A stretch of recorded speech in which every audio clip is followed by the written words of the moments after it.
And finally, they surrounded this castle that was supposed to be the headquarters of the Jesuits plotting in England.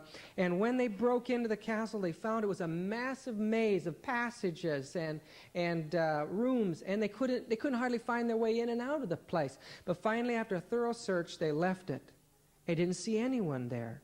But an informer later told them that there were secret partitions in the walls where these people were hiding, and they'd been there the whole time.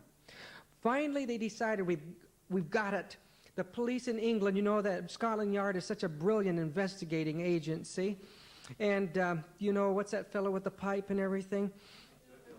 Yeah, that's right. And so they decided what they were going to do. They were going to find out, they were going to trace everybody that has the skill of building secret passageways in houses. There was only 3 people in the country that were absolutely the best at this, and they were sure that one of them was the Jesuit.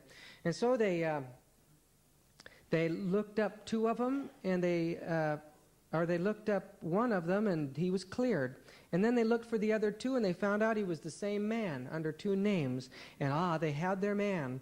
And so they made their way to a house where they knew he was hiding. They surrounded the house. They went in. And Scotland Yard, I don't know what they called themselves back then, but they tore the walls apart. They ripped up the floors. They pulled the ceiling out. They knocked out the chimney. They destroyed the place. You know, too bad for the people that owned the house. But they couldn't find him, and they knew he was there. And they all left after hours of demolishing this beautiful home, went to their horses, and off they went. And then the Jesuit, who was hiding under the dining table with the cloth over the table, crawled out. He was a bit stiff from waiting so long while all this racket was going on around him. But there's a lot of stories about the Jesuits in England. But one thing is for sure, the evidence is that the great burning of London was caused by the Jesuits. On the back of this little book from 1667 is a picture of the Pope fanning the fires of London and Jesuits lighting fires all over the world. Now, I have to go through this again. I'm going to skip it. Sorry, it's so hard to read that stuff. You know, if you notice, in the classical language, the F's are the S's. And that goes way, way, way back to the ancient Greek, classical Greek, where it was the symbol of the serpent. You'll find it all through these old, and I can hardly read this stuff. Anyway, the expulsion of the Jesuit from Latin America, it lays out the fact that in Latin America and South America, the Jesuits set up whole, perfectly beautiful communist societies among the Indians. The only time that the communist system has ever worked was done by the Jesuits in those experiments way back then. But rumors came back to Portugal and Spain that the Jesuits were hoarding tremendous amounts of gold, and they were requested to give it up. They wouldn't obey the governments. Complaints went to the Vatican, and before long, the Jesuits were being expulsed. Now, I believe there was a lot more to that because Portugal owed a lot to the Jesuits, and so did Spain. But in time, because of the intrigues and the dangers of the Jesuits, they tore apart their buildings and sent them out of the country. Finally, it was in 1773 that enough pressure came upon the Vatican that the Pope dissolved the Jesuit order. He said when he did that he was destroying himself, and he was poisoned soon after that.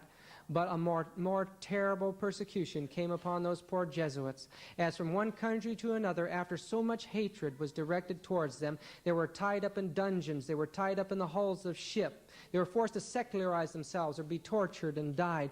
And many of these people, some ships were sent clear out to sea just to let them starve to death and rot. Others were dumped off on islands. There they starved. Some rotted in prisons, and others were sent clear out to Goa in India, and there they had to try to find a way of life there.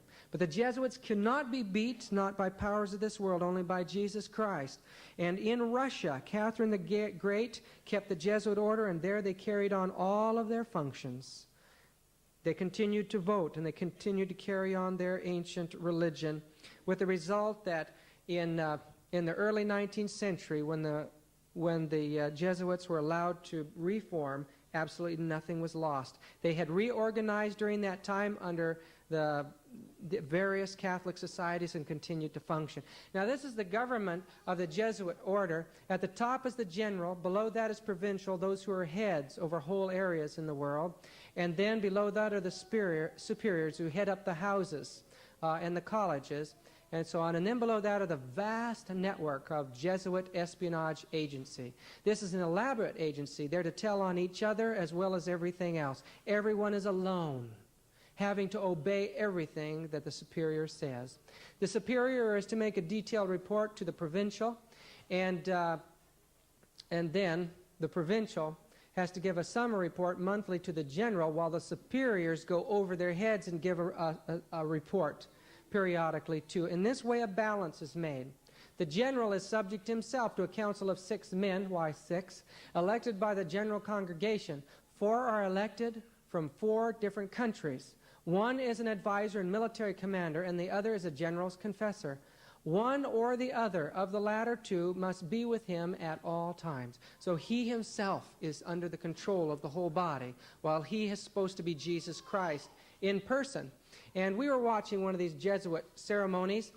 Some priest was being initiated, or something was happening there. Since I don't understand Italiano, I didn't know what was going on, or Latin or whatever. But I was very intrigued. The prelate came out covered with gold, with a black hood and a cross on his forehead, and a staff that had 2 serpents intertwined. It may have been another order that was related to the Jesuits. But the Jesuit ruler is the most powerful man in the world. There's no doubt about it. The general has usually stood towards the Pope, much as a powerful grand feudatory of the Middle Ages did towards a weak titular Lord Paramount, or perhaps as a captain of a splendid host of Freemasons did towards a potentate with whom he chose to take temporary and precarious service. The shrewd Roman populace have long shown their recognition of this fact by styling these 2 great personages severally the White Pope and the Black Pope.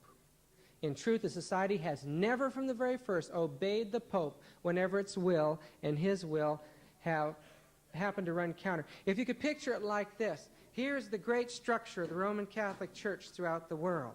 Although it's a big lordly structure, it's a weak organization. But here is the Jesuits, who on the surface appear to be a small, humble group that are under the auspices of the Vatican. But the fact is that the Jesuit is a little church in a big church, is really the powerful church in a weak church. And it dominates and it controls it. Jesuit power arrived to such an height that when the Italian de Acquaviva came to be Father General, he gave his hand to be kissed as the Pope is told. In their constitutions, the Father General is called Dei Legatus in Christi Vicarius, one of which, having the title, regarded not the Pope's message, though sent to him by 2 cardinals, enjoining everybody in the Jesuit society to acknowledge Christ present in himself, the general. How far does this go? Well, listen to the words of the Jesuits themselves. Our Father General, as all know, governs Rome itself and the popedom. We make war at our pleasure between one prince and another, between a prince and his subjects, who serve dominion over cities and countries, fearing no discovery of our actions, since our commerce is with the great men. We know every public secret and can, in a singular way, dispatch heretics and enemies to the Roman court. In 1627, at the University of Krakow, they portrayed Ignatius as holding the world in his hand with fire streaming out. And this was the motto: I came to send fire into the world. But this next one is the one that shocked me when I read it. This is a quotation preached by F. Doza J.S. It says, "In these last days God hath spoken to us by his Son Ignatius, whom he hath appointed heir of all things, by whom also he made the world."